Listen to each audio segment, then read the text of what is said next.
오늘 우리에게 주시는 하나님의 말씀은 요한복음 18장입니다. 요한복음 18장 1절부터 11절 말씀을 제가 읽겠습니다. 예수께서 이 말씀을 하시고 제자들과 함께 기드론 시내 건너편으로 나가시니 그곳에 동산이 있는데 제자들과 함께 들어가시니라. 그곳은 가끔 예수께서 제자들과 모이시는 곳이므로 예수를 파는 유다도 그곳을 알더라. 유다가 군대와 대제사장들과 바리새인들에게서 얻은 아랫사람들을 데리고 등과 횃불과 무기를 가지고 그리로 오는지라. 예수께서 그 당할 일을 다 아시고 나아가 이르시되 너희가 누구를 찾느냐? 대답하되 나사렛 예수라 하거늘 이르시되 내가 그니라 하시니라. 그를 파는 유다도 그들과 함께 섰더라. 예수께서 그들에게 내가 그니라 하실 때에 그들이 물러가서 땅에 엎드러지는지라. 이에 다시 누구를 찾느냐고 물으신대 그들이 말하되 나사렛 예수라 하거늘 예수께서 대답하시되 너희에게 내가 그니라 하였으니 나를 찾거든 이 사람들이 가는 것은 용납하라 하시니 이는 아버지께서 내게 주신 자 중에서 하나도 잃지 아니하였사옵나이다 하신 말씀을 응하게 하려 함이로라. 이에 시몬 베드로가 칼을 가졌는데 그것을 빼어 대제사장의 종을 쳐서 오른편 귀를 베어버리니 그 종의 이름은 말고라. 예수께서 베드로더러 이르시되 칼을 칼집에 꽂으라. 아버지께서 주신 잔을 내가 마시지 아니하겠느냐 하시니라. 아멘. 예수님의 죽으심을 요한복음 17장과 연결하여 우리가 이 본문을 이미 한번 다루었습니다. 그러나 오늘 같은 본문에서 우리가 주목하려고 하는 것은 예수님의 대답입니다. 겟세마네 동산에서 마지막 기도를 하시고 유다를 앞장 세운 예수를 잡고 죽이려고 하는 자들을 이제 마주하게 됩니다. 너희가 누구를 찾느냐? 나사렛 예수를 찾는다. 내가 그다. 이렇게 대답하는 장면이죠. 오늘 본문에도 나왔듯이 예수께서 대답하시되 너희에게 내가 그니라 하였으니 나를 찾거든 이 사람들이 가는 것은 용납하라 합니다. 홀로 잡히실 것이고 제자들은 피하게 하십니다. 자신의 권세를 이제껏 권력이나 폭력으로는 단 한 번도 사용하시지 않고 죽은 자를 살리시며 병자를 고치시며 기쁨을 주시며 우리의 근심을 덜어내는 많은 기적 속에서도 당신이 메시아인 것을 말하지 못하게 하셨던 주님이 바로 이 자리, 이제 잡혀온 자리에서는 내가 메시아가 맞다 라고 말씀하십니다. 요한복음은 약간 다른 관점에서 쓰고 있는데 마가복음에 의하면 이 장면이 마가복음 14장에서는 매우 혼란스럽고 흥분되고 또 두려움에 찬 모습으로 그려져 있습니다. 예수님을 잡아다가 대제사장들이 그 앞에 신문합니다. 거짓 증인들을 세워서 그가 성전을 헐라고 했다.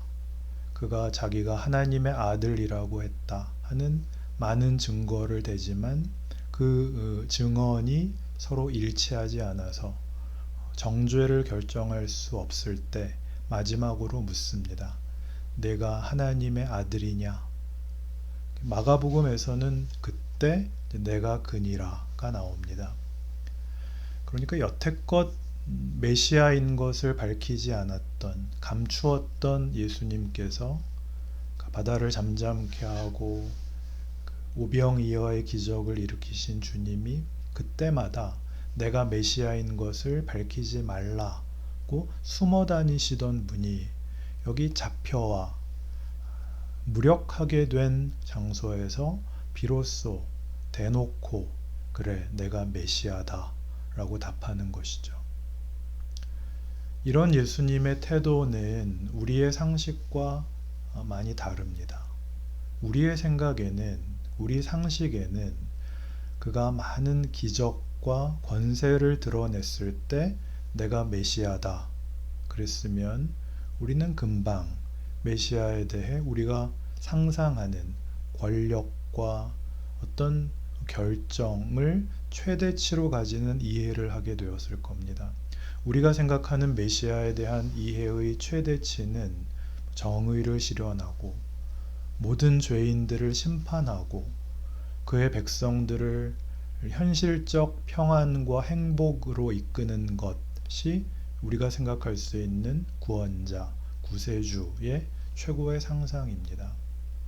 그러나 성경은 그걸 넘어서려고 지금 우리에게 이 사건을 보이는 것이고 또 실제로 예수님이 이 자리에까지 서시게 되는 것입니다. 어떤 자리일까요? 우리가 알고 있는 승부의 세계, 권력의 세계, 안심의 세계, 이해와 납득의 항복 이런 것들이 전혀 들어올 수 없는 문맥과 정황 속에서 드디어 예수님은 내가 메시아다 라고 하셨던 것이죠. 그건 우리 보고도 너희는 하나님께서 구원을 베풀고 우리를 사랑하고 그 아들을 보냈다는 말이 무슨 말인지 제발 하나님의 의도와 예수님의 성육신, 십자가 사건을 통해서 제발 제대로 이해하기를 원한다. 그렇게 도전하시는 셈인 것입니다. 그러니 우리는 이제 우리가 이해하고 있던 하나님에 대한 그리고 신앙생활에 대한 오해를 넘어 예수께서 실제로 보이신 그리고 성경이 우리에게 이야기하는 신앙생활의 그 본질이 얼마나 다른 것인지를 새롭게 이해해야 합니다. 이런 일은 성경에 사실 많은 증언들이 있는데도 우리는 끊임없이 우리가 이해하고 싶고 우리가 상상하고 싶은 것으로 하나님의 일과 구원과 예수님의 희생을 우리의 상상에 끼워 맞춤으로써 사실은 욥이 그랬던 것처럼 인과 율의 세계를 벗어나지 못하고 있습니다.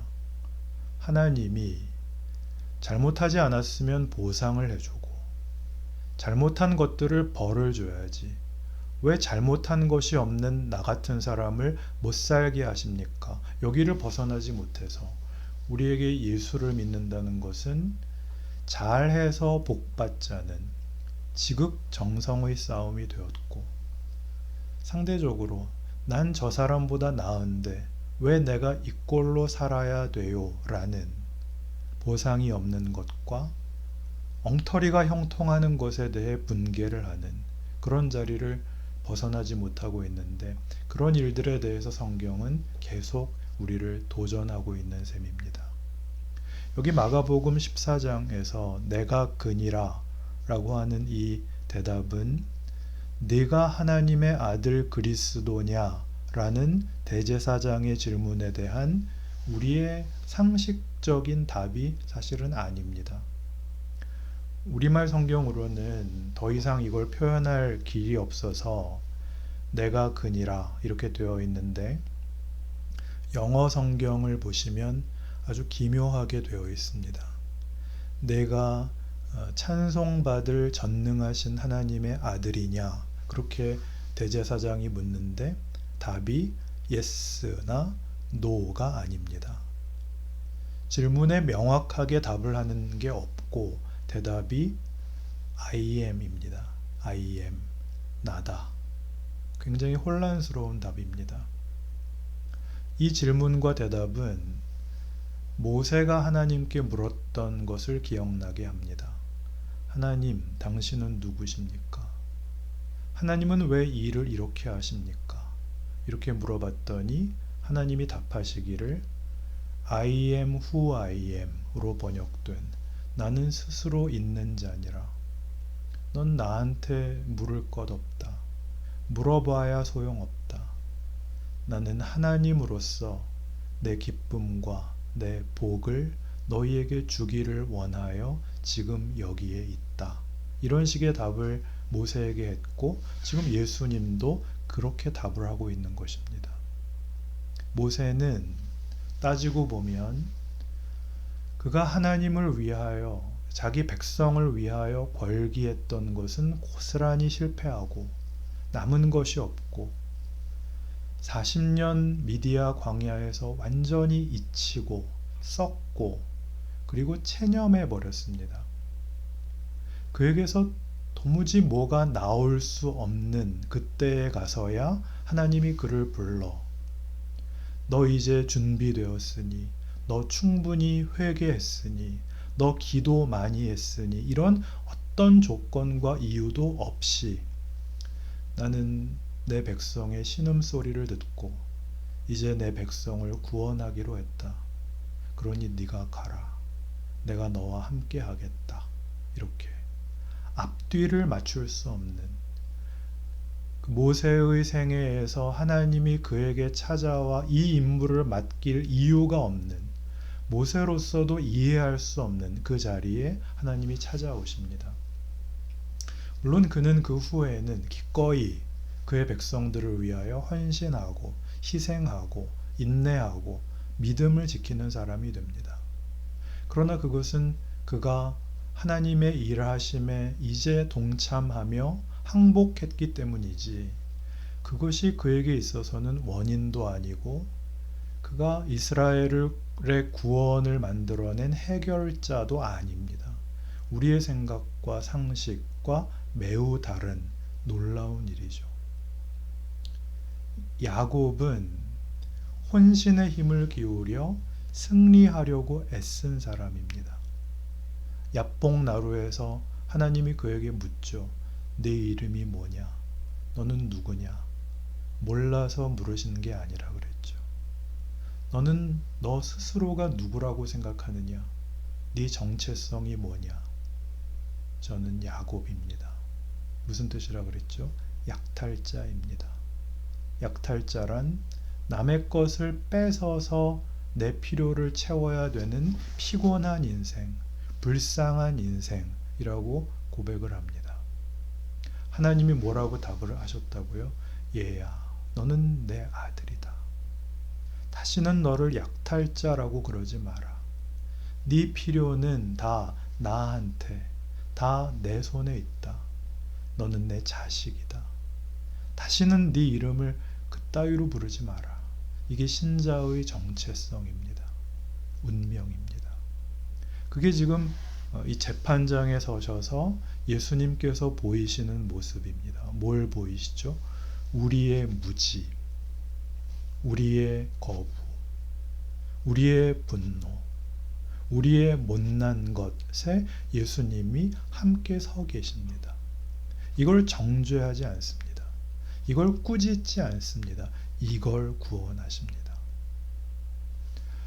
이 마가복음 14장에 의하면 예수님께서는 내가 그니라 그리고 뭘 덧붙이시느냐 하면 너희가 내가 권능자의 우편에 앉은 것과 하늘 구름을 타고 오는 것을 너희가 보리라.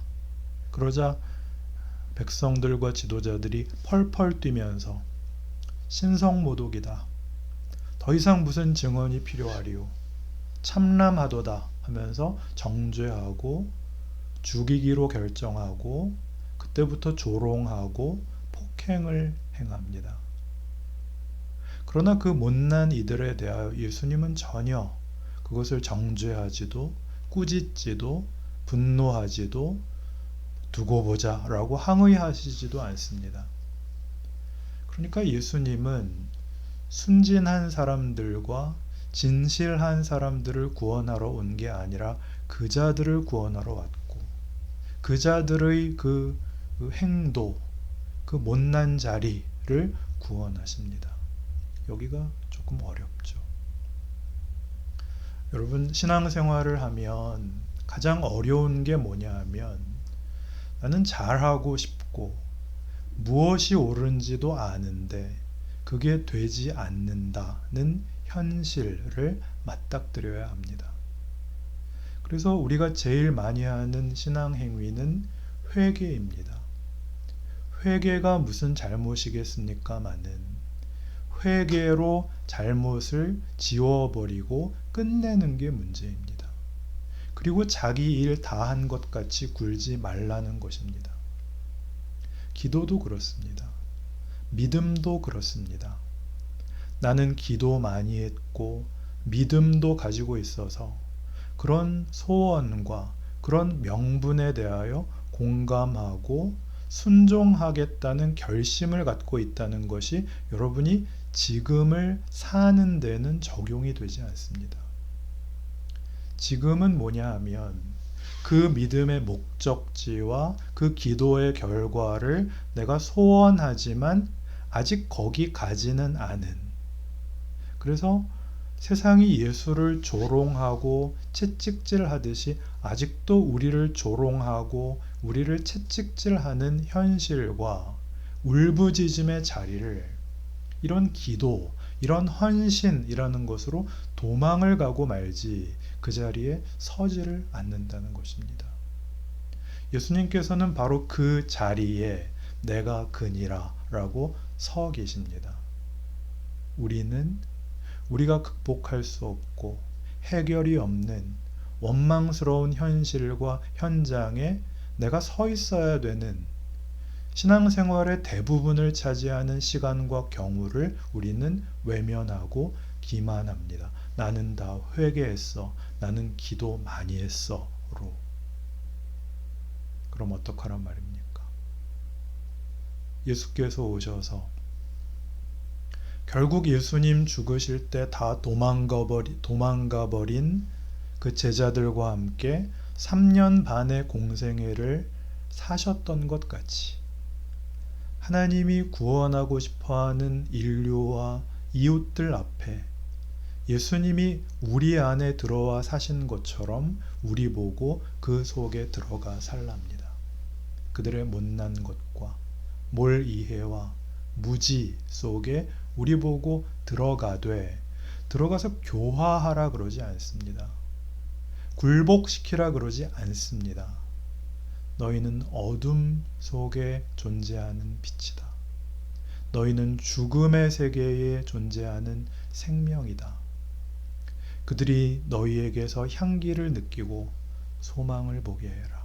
유난 떨어서 하라는 거 아니다. 너희가 있으면 너희와 내가 하나이고 내가 아버지와 하나인 것 같이 너희가 이웃들 앞에 설 때 내가 너희 안에 있어 저들 앞에 생명과 진리와 운명에 대하여 너희 안에서 증거하겠다.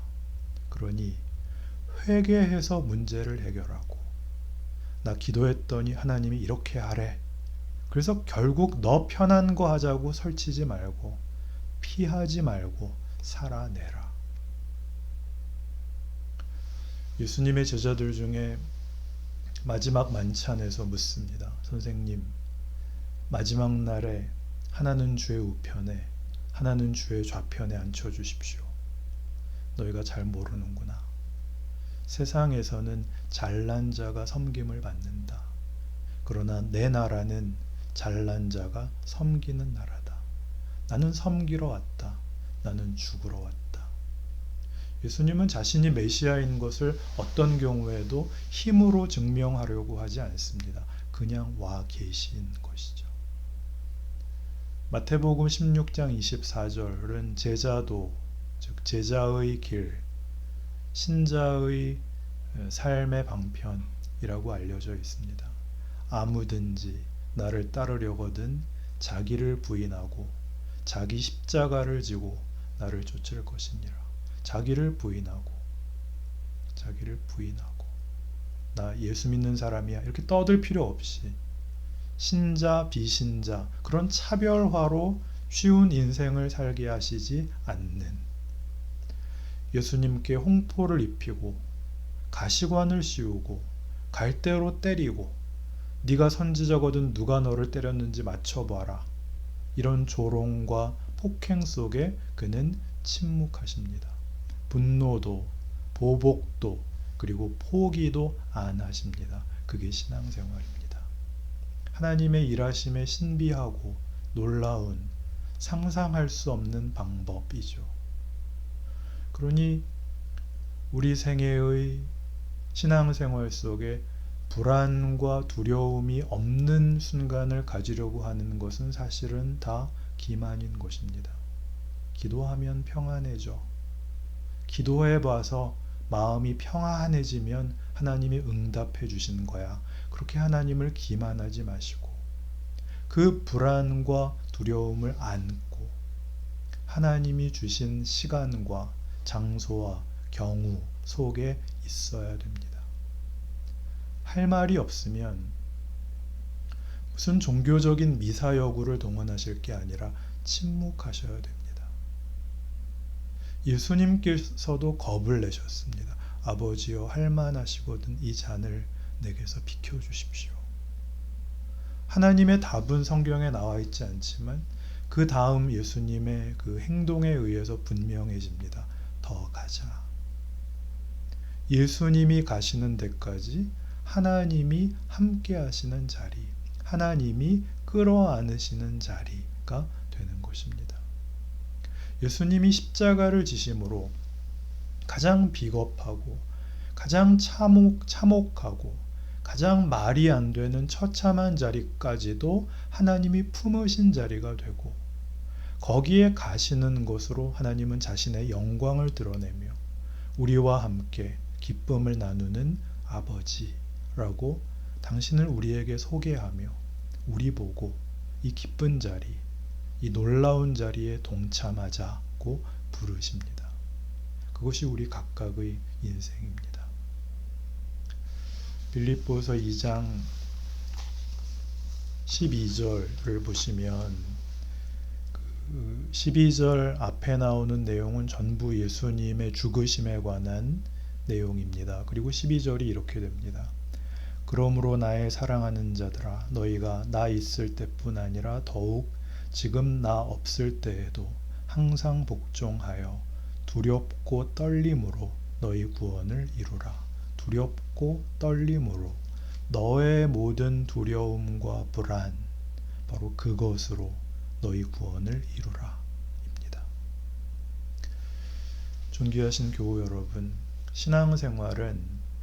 신앙생활을 할 여력이 생기는 것이 아니라 우리로서는 감당할 수 없는 자리에 하나님이 우리를 밀어내시고 그것이 하나님의 최고의 기적이라고 말씀하시는 자리입니다. 우리는 십자가에 못 박힌 그리스도를 전하니 그리스도는 하나님의 능력이요 하나님의 지혜니라. 요한복음 17장을 우리가 진지하게 써야 됐던 이유죠. 아버지와 내가 하나가 된 것 같이 내가 너희와 하나가 되어 너희가 우리 안에 있어 아버지의 기쁨이 내게 충만한 것과 같이 아버지의 영광이 너희에게도 충만하고 너희로 인하여 구원을 얻는 모든 이들을 하나님이 사랑하신 것을 알게 하시기를 원한다. 여기에 부름받고 있습니다. 이 인생을 사시는 복된 자랑스러운 힘있는 하나님의 사람들이 되시기를 바랍니다. 기도합시다. 하나님 아버지, 우리란 얼마나 신비하고 놀라운 인생일까요? 누가 한 인생을 신의 자리로, 신의 기쁨으로, 신과 함께 영광을 나누는 자리로 부를 수 있을까요? 우리의 고난과 세상이 모르는 무지한 이들 앞에 세우는 하나님의 자비와 그 끝없는 사랑은 무엇일까요? 이 놀라움에 동참한 기쁨과 자랑이 우리 한국교회를 살리고 우리 모든 성도들의 인생을 복되게 하시는 줄 아는 힘과 소망을 되찾게 하여 주옵소서.